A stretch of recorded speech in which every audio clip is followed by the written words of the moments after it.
देखिए, बड़ी खबर मिल रही है जमशेदपुर से, जहां बागबेड़ा थाना क्षेत्र में एक दिल दहला देने वाली घटना सामने आई है। यहां 13 साल के छात्र नवनीत कुमार ने अपने घर में फांसी लगाकर आत्महत्या कर ली।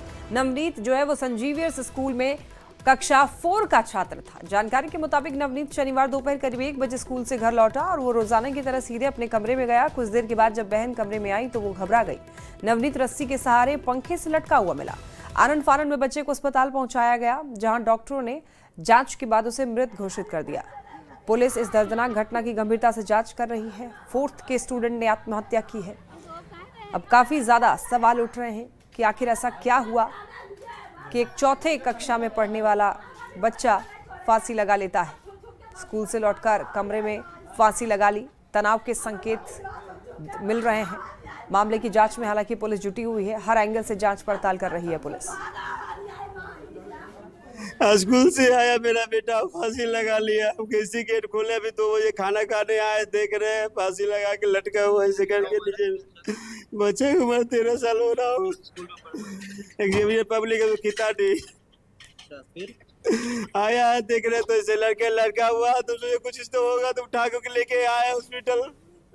यहाँ भी डॉक्टर बोल रहे हैं नहीं बचा। स्कूल प्रशासन ने स्कूल भी बंद है, फोन लग रहे उठा नहीं रहा। एक टीचर से बात करे, क्लास टीचर, उसका तो फोन करे तो बोल रहा पहले नवनीत से बात कराइए तब हम क्या बात करेंगे, वो रहेगा तब ना बात कराएंगे। अब देखिए, इस घटना के बाद सवाल उठ रहे हैं। सवाल ये कि स्कूली बच्चों के आत्महत्या की घटनाओं को लेकर सवाल ये है कि क्या कम उम्र के छात्र आखिर सुसाइड क्यों कर रहे हैं, तनाव क्यों नहीं झेल पा रहे बच्चे। सवाल ये भी कि आत्महत्या दर में बढ़ोतरी का कारण क्या है, आत्महत्या के लिए कौन इनको मजबूर कर रहा है, बच्चों की मेंटल हेल्थ को आखिर कैसे समझा जाए, पढ़ाई का स्ट्रेस है या फिर कुछ और, ये सवाल भी उठ रहे हैं। तो न्यूज़ 18 सवाल पूछता है कि आखिर बच्चे क्यों परेशान हैं, क्या स्कूल में किसी तरीके की परेशानी बच्चों को झेलनी पड़ती है।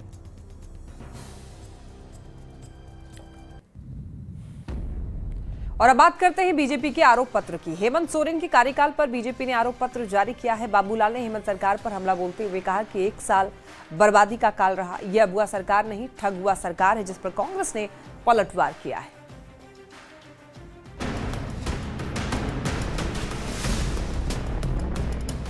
अबुआ सरकार नहीं, ठगुआ सरकार। जी हां, हेमंत सरकार 2.0 के 1 साल पूरा होने पर बीजेपी ने आरोप पत्र जारी किया है और हेमंत सरकार के कामकाज पर सवाल उठाए हैं। आरोप पत्र के जरिए बाबूलाल मरांडी ने हेमंत सरकार पर कई घोटाले का आरोप लगाते हुए जमकर निशाना साधा है। तो विकास के पैमाने पर ये 6 कदम आगे तो बढ़ा नहीं बल्कि पीछे घसक गया है। इसलिए इसका हेडिंग ही दिया गया है कि भाई बर्बादी के 6 साल हेमंत सरकार। उन्होंने जितनी भी प्रकार की इन्होंने वादा किए थे, पूर्व की वादा को भी आप सब लोग याद करेंगे तो आप सबके सामने आ जाएगा बिल्कुल, चाहे नौजवानों को, चाहे बुजुर्गों को, चाहे किसानों को,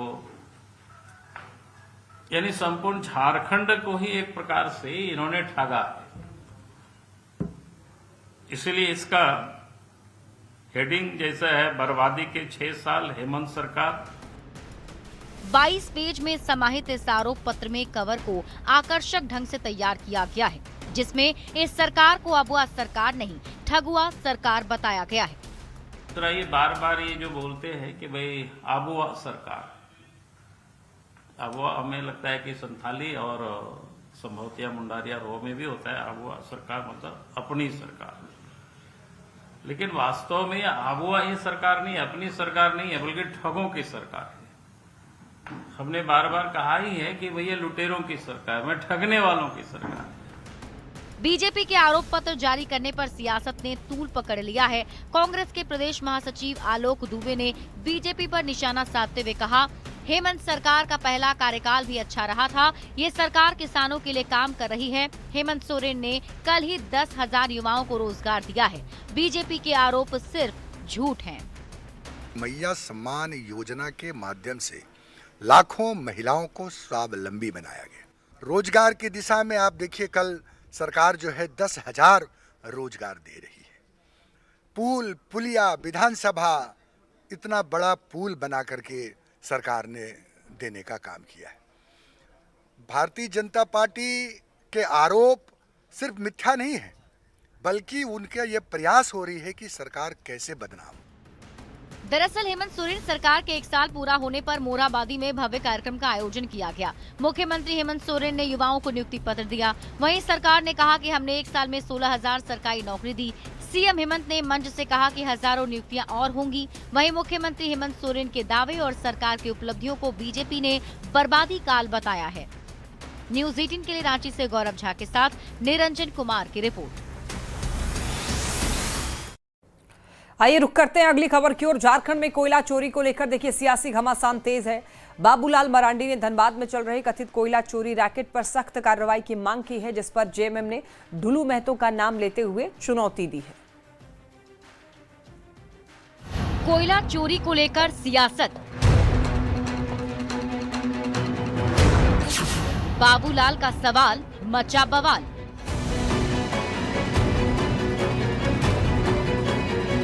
जी हां, झारखंड में कोयला चोरी को लेकर राजनीतिक बयानबाजी लगातार तेज होती जा रही है। बीजेपी के प्रदेश अध्यक्ष बाबूलाल मरांडी ने धनबाद में चल रहे कथित कोयला चोरी रैकेट पर सख्त कार्रवाई की मांग की। सोशल मीडिया एक्स पर पोस्ट कर लिखा, धनबाद में कोयला चोरी के खिलाफ जब से मोर्चा खोला है उसका व्यापक असर देखने को मिल रहा है। एक तरफ जहां कोयला माफियाओं में भय का माहौल पैदा हो गया है, वहीं दूसरी तरफ आम जनता का भरपूर समर्थन और आभार संदेश हमें लगातार मिल रहे हैं। लोग बता रहे हैं कि ईडी की कार्रवाई और हमारे खुलासे के बाद ये धंधा थोड़ा धीमा हुआ है। मैं वादा करता हूं कि मेरे द्वारा खुलासा करने से अगर चोरों में भय पैदा हुआ है तो आगे भी हम समय समय पर जानकारी जुटाकर ये खुलासा करते रहेंगे। बाबूलाल मरांडी के पोस्ट के तुरंत बाद जेएमएम ने एक कड़े बयान के साथ पलटवार किया। जेएमएम ने बीजेपी सांसद ढुल्लू महतो का नाम लेते हुए मरांडी को चुनौती दी। जेएमएम ने लिखा, ढुल्लू महतो नाम तो सुना ही होगा आपने, अगर आप में जरा सी भी हिम्मत है तो उंगली डालकर ही दिखा दीजिए। हर झारखंडी जानता है आप ये कर नहीं पाएंगे, क्योंकि पूरा देश आपके प्रिय सांसद और उनके रसूख से वाकिफ है। उन्हें हाथ लगाने में आपकी कुर्सी और राजनीति दोनों दिल्ली से ही खत्म कर दी जाएंगी। देखिए, जब भारतीय जनता पार्टी या भारतीय जनता पार्टी के प्रदेश अध्यक्ष बाबूलाल जी मोदी जी के दिए हुए चश्मे से अगर इस राज्य को देखना चाहते हैं तो स्वाभाविक तौर पे उनको अगुवा सरकार नहीं दिखेगी। और हमें लगता है कि भारतीय जनता पार्टी को जो ठगने की आदत है, जो छलने की आदत है, वो आदतें बार बार उनके जुबान पे आती है। और आज यही प्रदर्शित बाबूलाल जी ने भी करने का काम किया है। धनबाद में कोयला चोरी का मुद्दा लंबे समय से राजनीतिक विवादों के केंद्र में रहा है, लेकिन हालिया बयानों ने इसे और उग्र बना दिया है। बाबूलाल मरांडी लगातार माफियाओं पर कार्रवाई और नए खुलासे की बात कर रहे हैं, जबकि जेएमएम उनका ध्यान बीजेपी से जुड़े नामों पर ना जाने का आरोप लगाकर पलटवार कर रहा है। न्यूज 18 के लिए ब्यूरो रिपोर्ट। और अब बात करते हैं चोरों के आतंक की। जमशेदपुर के जुगसलाई में चोरों ने फिल्मी स्टाइल में दिन दहाड़े दुकान में चोरी की। 10 से 12 लाख के कीमती रत्न लेकर फरार हो गए। पूरी घटना सीसीटीवी में कैद हो गई, जिसमें चोर रत्न लेकर के भागता हुआ दिख रहा है।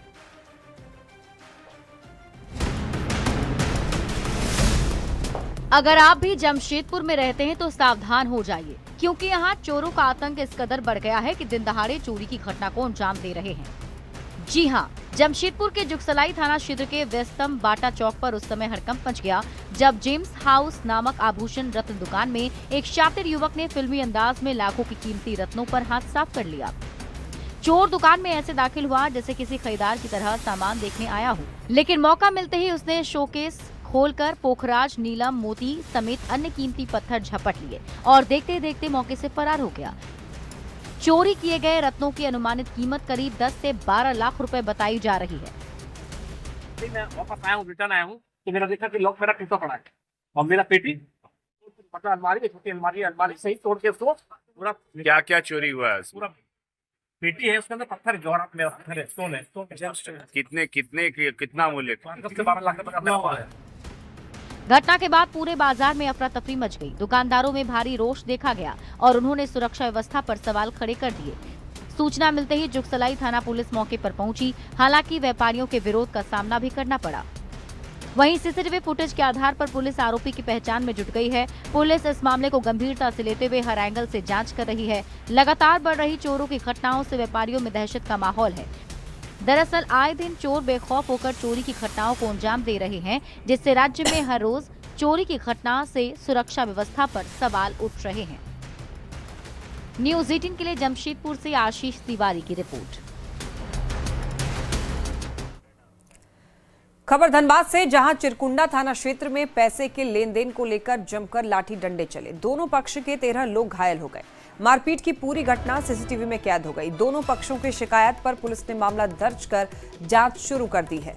फिलहाल दोनों पक्षों के बीच में तनाव बना हुआ है, तो दो पक्षों में जमकर लाठी डंडे चलने की खबर मिल रही है। धनबाद का ये मामला है, जहां पर दोनों पक्ष के बताया जा रहा है कि 13 लोग घायल हो गए हैं। मारपीट की पूरी घटना सीसीटीवी में कैद भी हुई है। ये मामला पुलिस के संज्ञान में है। पुलिस ने मामला दर्ज कर जांच भी शुरू कर दी है। तो किसी आदमी को फ़ोन किया जो कि हमको मालूम नहीं है, उसको फ़ोन किया और बोला कि हमको दोनों भाई मिल के मारा, तुम लोग आओ। तो तुरंत 2 मिनट के अंदर में 50 आदमी आया और डायरेक्ट बिना सोचे समझे हम समझाने की कोशिश किए कि आपका लड़का को हम लोग नहीं मारे हैं या कुछ भी किए हैं। सीसीटीवी कैमरा सामने देख सकते हैं, वहाँ पर टोटल आप देख लीजिए ना। बोला कि सिर्फ मारना है तो मारना है। बोला जाओ लड़का को मार करके जो जिसको बुलाना है बुला लो। इसी बीच में सब लड़का हल्ला गुल्ला हुआ, इसी में आया मारपीट। घर के बगल में सर ये लोग भी टांगी भाला जो भी पाया चलाया, और इधर से भी हम नहीं झूठ बोलेंगे 4-5 लड़का था। चाईबासा से खबर मिल रही है, जहां पर कई क्षेत्रों में जंगली हाथियों का उत्पात बढ़ता जा रहा है। मजगांव में आज एक महिला पर हाथी ने हमला कर दिया। चीख पुकार सुनकर उसका पति मौके पर पहुंचा तो हाथी ने उन पर भी हमला कर दिया और दोनों किसी तरीके से अपनी जान बचाकर भागे। हाथी के हमले में दोनों को चोटें भी आई हैं। फिलहाल उनका इलाज अस्पताल में चल रहा है। अब इस घटना ने स्थानीय ग्रामीणों में भय का माहौल पैदा कर दिया। तस्वीरों में आप देख सकते हैं।